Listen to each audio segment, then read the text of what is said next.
Welcome back for part two, more Q&A about executive retreats and that financial focus, those budget concerns, and how to make sure you're getting the most bang from your buck. I want to acknowledge here that Randall's not feeling very well today, but thank you for showing up, Randall, for everyone who registered in advance, and let's get to it.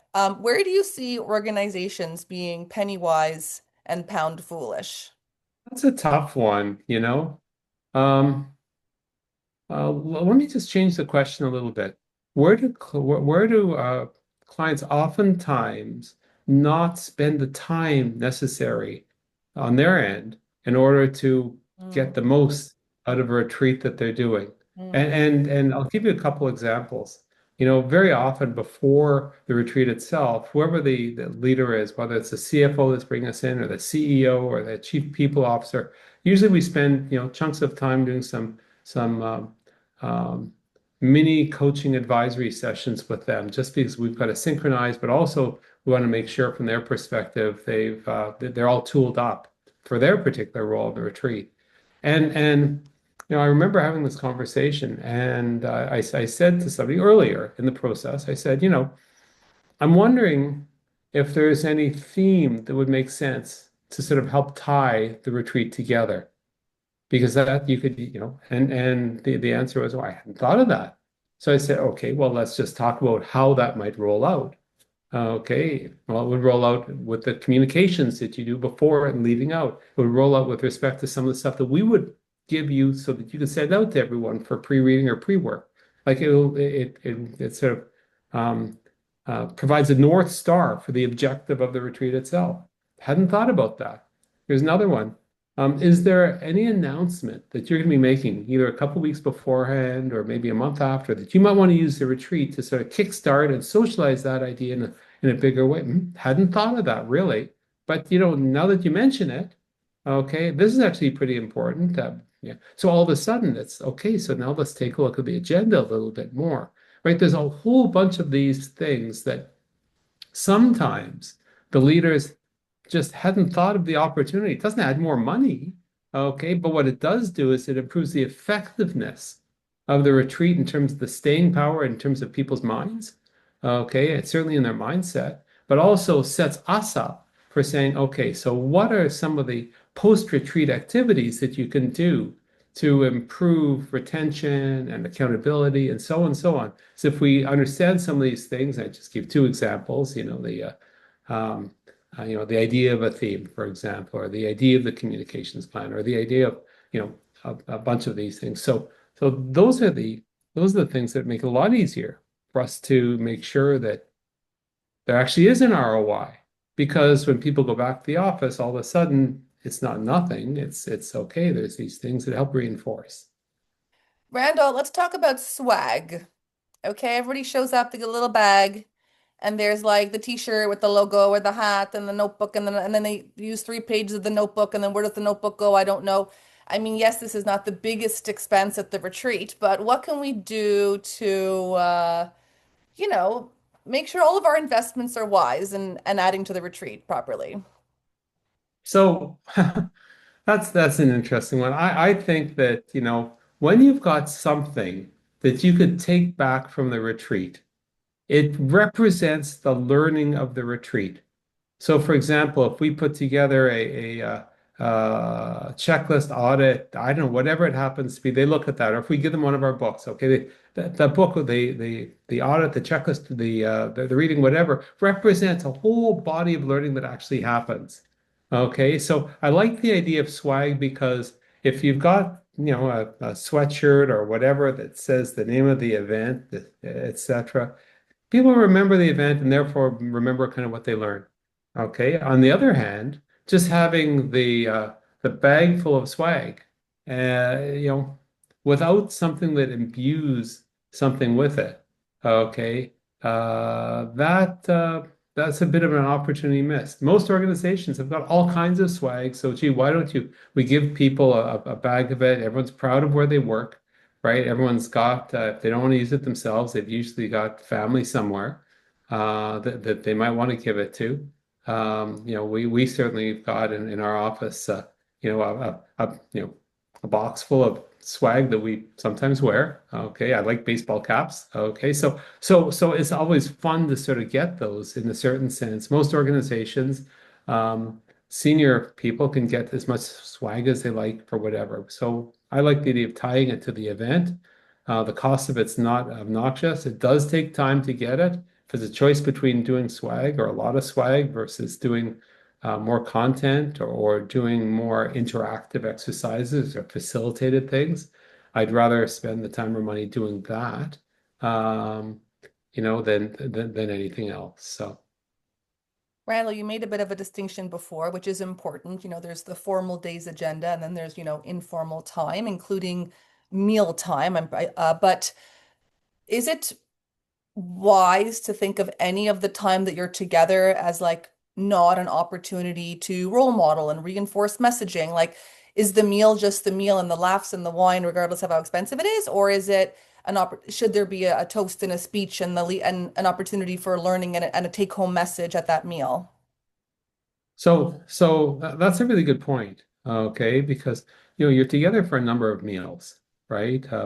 Maybe during the day itself, some of those meals may be used as working lunches, right? Or just informal kind of things, but with a task or a conversation attached to it, right? The formal dinners, if you will, usually there's at least one formal dinner and another kind of a little less formal. I think that's the perfect time for the leader to actually say a few words, right? They're going to say a few words at the very beginning, few words. This is the chance for them to spend a little bit more time.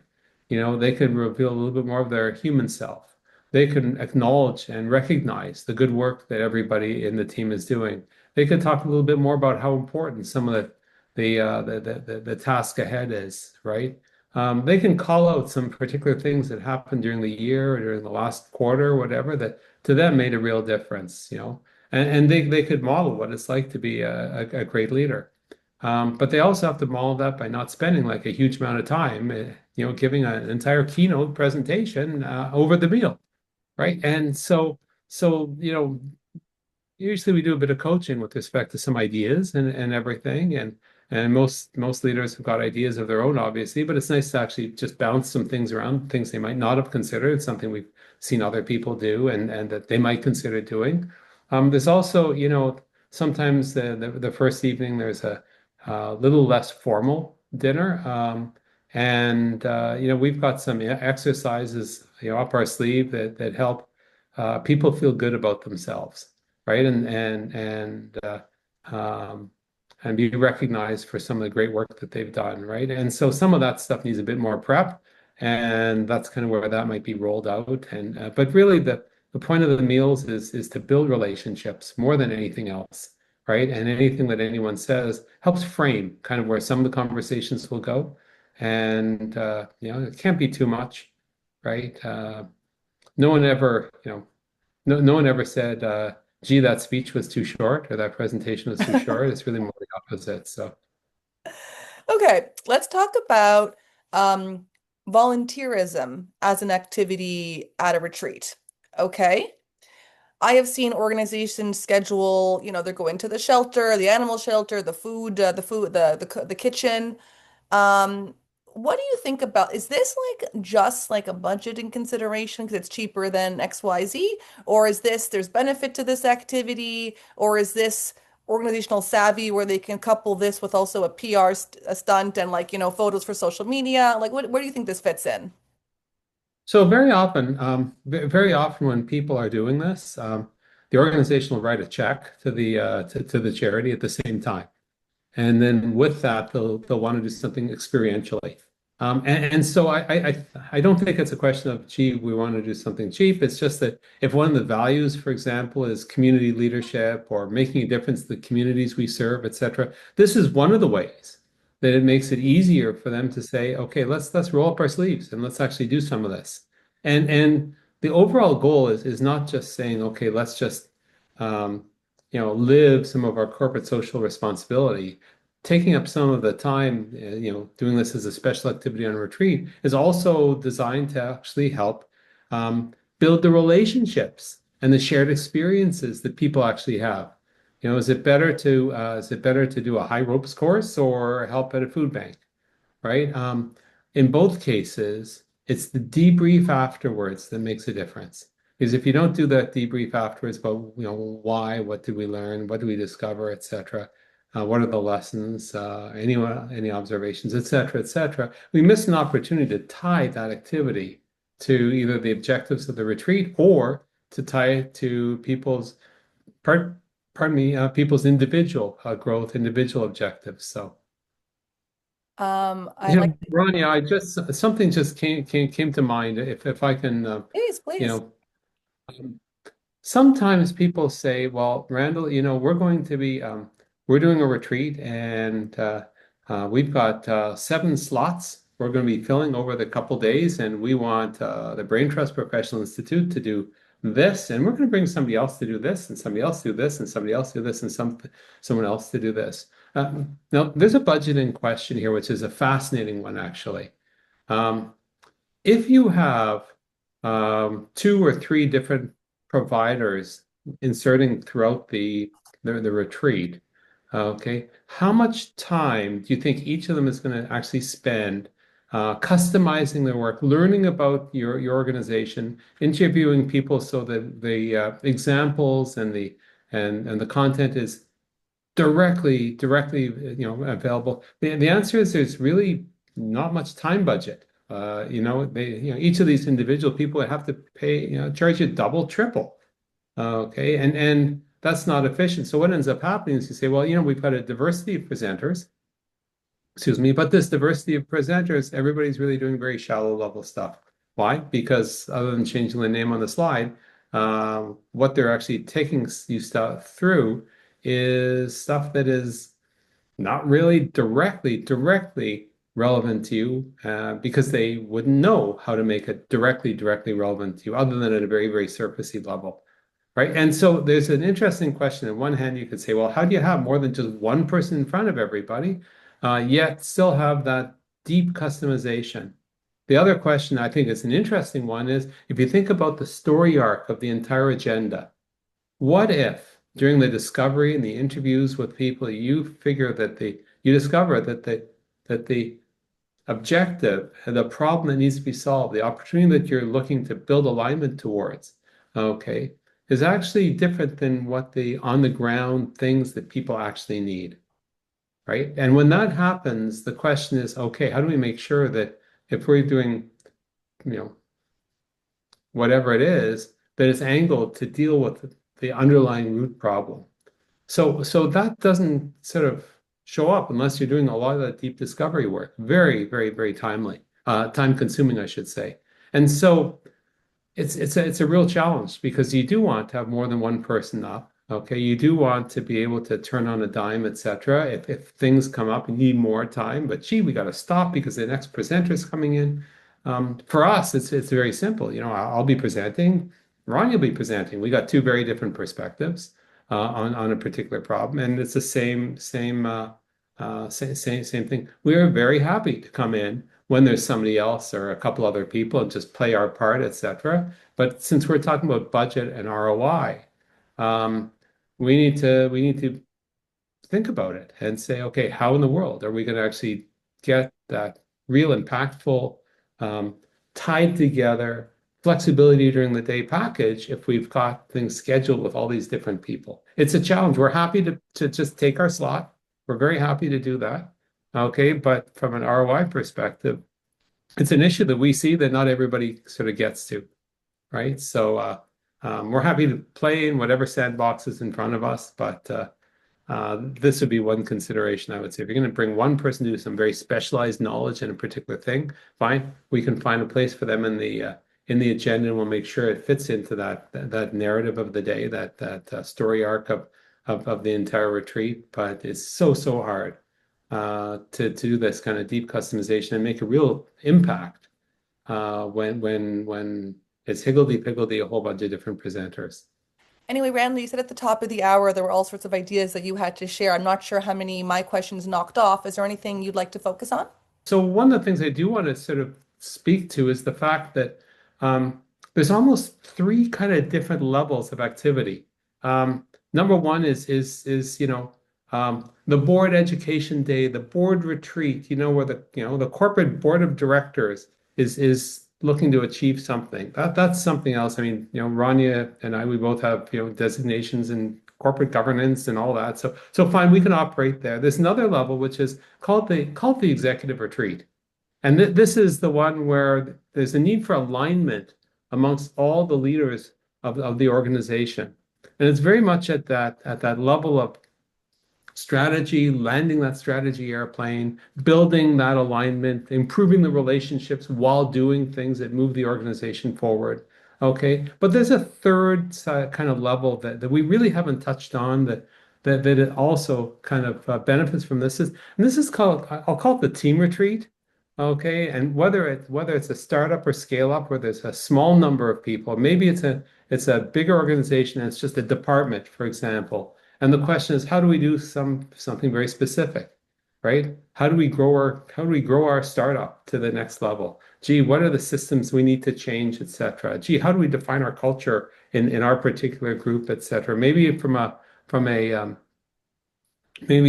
departmental perspective, it's gee, how do we build a more innovative team? How do we embed innovation into everything we do? Like whatever that overall problem is, it might not be this big strategic one that the executive team or the board might be looking at, but the idea of having the team retreat, okay, the small group, the all hands, whatever it happens to be, these the same process in terms of the deep discovery and making sure that every minute of the day is auditions for its time on that stage, so that by the end of the day or the 2 days or 3 days, the group can say, we've accomplished something and we've built that new shared vocabulary. And it need not, by the way, be just for the senior execs at big corporations or board of directors, but we could also use these same things, building a team retreat further down the organization or for startups where everybody's a critical member of the group. So, Ken here. Thanks for putting in the chat, looking to help my boss to make meetings more potent and effective. Are there any specific challenges that we can speak to? Like any challenges you see that you're trying to work through that haven't been solved internally yet? I'm in the leadership committee at my work, and they put on these. I don't know. They're ridiculous. Like they're like the $400 bottle of wine. Yeah, he does that. He does the extremely expensive hotels. He does that. The meals that are just excessively elegant. The ones where you leave hungry. Those ones. He's got those, right? Tiny little portions, $150 plates, stuff like that. Tell me he Um, brings in the best talent, the best. Yeah, well, it's really cool and it's really flattering for all of us that are part of the leadership team. But I often find that I leave those, um, we'll leave with some ideas, some rough ideas of where we're going. It's really cool to go and feel, special or important. But at the same time, a lot of, we'll come back from these things sometimes and we don't really have like a real solid game plan, or there is no solid accountability for who's supposed to be doing what and who is collaborating with whom to make what happen. first of all, you're very fortunate to have a CEO who's so dynamic Yeah. and who's been able to build a company like that. People don't realize just how tough that job actually is. Mhm. What I'll share with you, maybe an idea, I don't know if it'll help or not, but um, when that company was very, very small, there's just a small number of people, the way he probably managed was a particular way, right? Yeah. The way he dealt with like the senior leadership team was a particular way. Yeah. But as you grow, sometimes these things have to change Yeah. if they want to be effective. That's And so right. I think sometimes, it may very well be that what you're feeling when you leave and find you've built a bit of a relationship, etc., might have worked when you were much smaller. Mm. But for you to sort of achieve what you need to be successful, the question is how might you actually change how those retreats are being done Mm. to get a better outcome, not just for you, but also for your boss, Yeah. right? And the question of gee, how much stuff should be delegated to everybody in terms of decision making? Or what are the things that should happen during the retreat beyond just the meals and the fun stuff and the fancy wine or whatever's on the plate, okay? Because there's not much food on those expensive plates, right? But you know, if you take a look at it and say, listen, if his objective is to reward everybody with a great experience, and the way he defines that great experience is hey, let's get the fine wine out, let's make sure we take everyone to fancy restaurants, let's spend a lot on rooms, etc. And that equals people appreciate it, Yeah. right? And what I'm hearing from you is that's all nice and good. I could take or leave parts of it, etc. But what's really important for me is to get inside my boss's mind Mm. so I know how I can be more better aligned, right? Correct. And that speaks to say, looking at the agenda and how it's organized, and perhaps I don't want to use the word mature way, but you know, as the organization's grown, okay, so must the way you do these retreats, Yeah. right? Yeah. And he's And really trying to and hold on to that. He's trying to hold on to that mom and pop kind of feeling. But you know, we've got like 1,000 employees now. Um, Ken, I don't think there's anything wrong with keeping a mom and pop kind of culture and feeling. If Yeah. that's what's powered the company in the past, it's just how it's executed so Yeah. that you can keep it is what needs change. I've got another idea for you as well. Yeah. You're doing this every 6 months or every quarter or something like that. Yeah. What do you think of this idea? What if the purpose of the two retreats were very different? One retreat was yours, and it's all about operations. It's all about, you know, building blah, blah, blah, blah, blah. And Yeah. the other one is his. Mhm. And the one that's his, he does exactly like he does right now. Or maybe we could put together like a proper agenda and help him sort of elevate that. But the one that you're in charge of, maybe that's one where we can get people working more collectively together. You know what I mean? In terms of buying into the same ideas and the understanding of the why and getting them brainstorming together and building the support networks and building the cross sort of relationships and no, we're not having $400 bottles of wine. Okay. Um, no, we don't need, we can go to the local steakhouse or wherever it is that so that that part of the budget isn't crazy. Okay, but you spend that instead on actually making sure that there's programming that actually tools people up. I don't want to say call it training, if you will, but I think there might be some upskilling, right? Part of it would be facilitation and getting people on the same page. Some part of it might be brainstorming on how to have more consistent practices or to look at a particular thing and say, okay, we're going to solve this problem today, right? But maybe the idea of saying, hey, listen, you can run, okay, the 6 month one, where it's an operational kind of thing, right? Yeah. I think that would be difficult, but I do see the value in it, right? Because So maybe the way it works is you're the lead on one and he's the lead on the other. mhm. Because I think that once he sees a different way of putting together the retreat, Ken, maybe then he'll say, I can get the same result. Okay, but I can also get a lot more, okay, just by using a different route to that same method. So That's why I'm Anya, here. you're going to say something? Sure. I mean, I definitely sit with you, Ken. You're not going to change the personality or vision of your CEO. I Mhm. like what Randall is saying, which is it doesn't have to be either or. He can still have his parties, but if in fact, if you strip the budget for all the partying and the booze, you're going to have a small budget. What would the objection be for you to try it your way? You're on leadership team. I want to do it my way. I want to try something. And what Mhm. we'll do with organizations is let's say they have their strategy planning or their budget planning session. We'll do like the day zero. We'll do the day one. You said that a lot of the partying undoes the learning, but I don't know. I think that if you do it well, it's not just the pencil neck, but if you do the training, the bonding and the facilitation well, you can you can clean up house a little bit and then you can celebrate the house cleaning. Yeah. You know, I would like to see some more structure come out of them and better operational, like you were saying, right? You know, like if we can get standardized operational procedures, a standard operating procedure from Let's say it's just like the initial assessment of a claim. What do we do, right? Hammering those things out and making that something that's like rock solid from company to company to company to company, and still building friendships would be worthwhile to me, right? And you've just defined the successful retreat. Yeah. The business objective achieved, and you build much stronger relationships. It breaks my heart when I hear stories of what you're saying, and so much opportunity that is just left on the side. Hmm. Particularly since obviously you're in a growth mode, Hmm. and the issue is not going to get any easier. It's going to get worse and worse. Hmm. Can you imagine when you're 2,000 employees, when you got twice as many companies that were purchased all across the country? It's just not scalable, Hmm. right? Unless you, at least the retreat part of it isn't scalable, unless you make some changes. So if you're going to make some changes to be more effective, why not make them earlier? I agree with that. I'm all about the proactive actions, right? There's too much going on. People are talking over one another. It can be a bit So chaotic, right? do you not bring in a facilitator?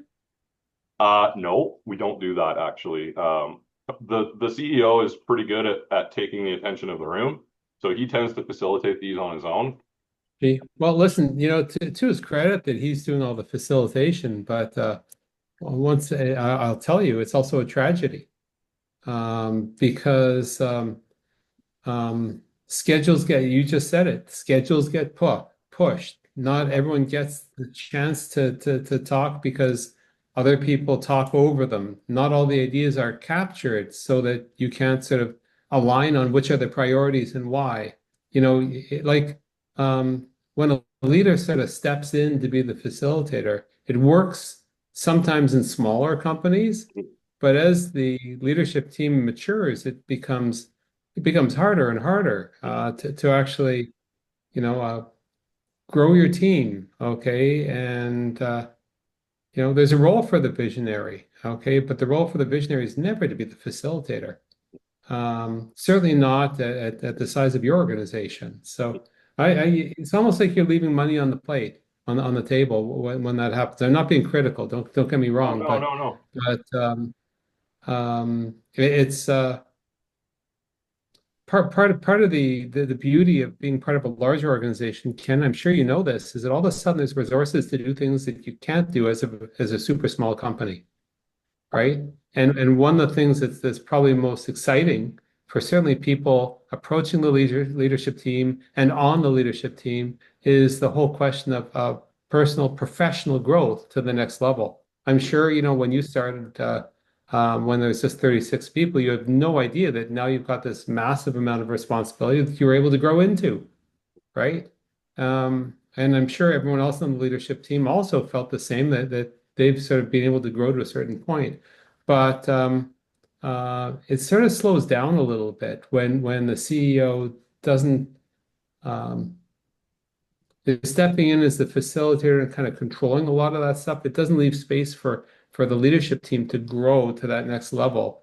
Yeah. And a lot of the growth happens actually at these retreats, right? Thank you, Randall, for the conversation, for all the ideas, and thank you to everyone who joined us here today and who are listening in. If any of the issues we talked about today resonate with you, if you're considering a change and want our perspective, if you're planning a leadership retreat and curious about how we might be able to help you get your team to the next level, please do reach out. We're happy to share our resources. And if you'd like to come to these monthly sessions, you can email us. Happy to add you to the invite list at podcast@randallcraig.com. We look forward to connecting with you on LinkedIn and be in touch.